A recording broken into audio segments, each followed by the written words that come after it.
La BCE dévoile son premier rapport d'étape sur l'euro numérique, que nous apprend-il ? Confirmant son calendrier initial, la BCE publie son premier rapport d'étape sur la phase préparatoire de l'euro numérique. Ce projet lancé le 1er novembre 2023 a pour ambition de jeter les bases d'une éventuelle émission d'un euro numérique en octobre 2025.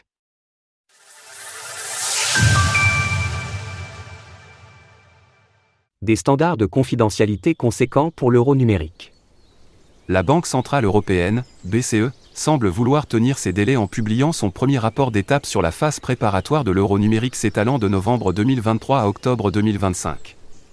Ce communiqué a pour but de présenter les progrès accomplis concernant les aspects clés de la conception de l'euro numérique et d'annoncer les prochaines étapes du projet.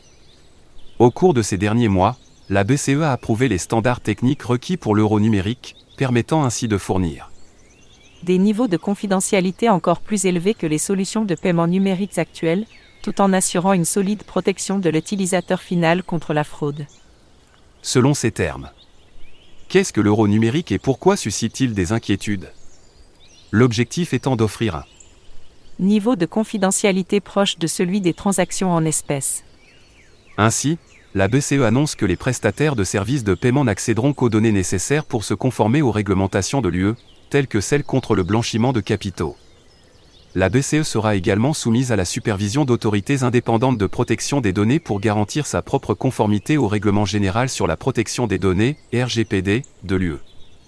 20 € offerts lors de votre inscription sur Bitvavo. Un euro numérique hors ligne et des plafonds de détention. L'Eurosystème développe également une fonctionnalité hors ligne pour l'euro numérique, permettant aux utilisateurs de réaliser des paiements sans connexion après avoir préchargé leur compte. Ces transactions se feront directement entre appareils, sans partager les informations personnelles avec les prestataires de services de paiement ou autres entités. La BCE étudie aussi l'utilisation de cartes à puce pour ces paiements. L'un des souhaits majeurs de la BCE est de concevoir un euro numérique qui doit permettre une utilisation généralisée tout en maintenant la stabilité financière. Les dépôts ne seront pas rémunérés et seront soumis à des plafonds. La BCE recense actuellement les facteurs qui influenceront ces plafonds. L'État de Louisiane adopte une loi protégeant Bitcoin et interdisant les MNBC. Le groupe chargé de l'élaboration des règles pour l'euro numérique prévoit une version mise à jour d'ici fin 2024, en indiquant vouloir aborder l'identification et l'authentification des utilisateurs ainsi que les exigences liées à l'infrastructure. En parallèle, la BCE a lancé 5 appels à candidature pour des accords cadres avec des prestataires externes, afin de finaliser les détails techniques. Pour conclure ce communiqué, Piero Cipollone souligne par ailleurs l'importance de maintenir le débat sur le cadre juridique, affirmant que la BCE souhaite continuer de consulter toutes les parties prenantes. L'euro numérique est un effort européen commun. En tant que tel, nous continuerons à nous entretenir avec toutes les parties prenantes et notamment le public européen, pour veiller à son succès et à ce qu'il bénéficie à tous.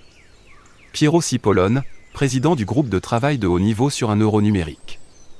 Le Conseil des gouverneurs ne se prononcera sur l'émission de l'euro numérique qu'une fois la législation adoptée, le vote final étant prévu pour octobre 2025. Téléchargez Bitstack et gagnez 5 € en Bitcoin avec le code CryptoST5 après avoir activé un plan d'épargne et cumulé au moins 100 € d'achat de BTC. Retrouvez toutes les actualités crypto sur le site cryptost.fr.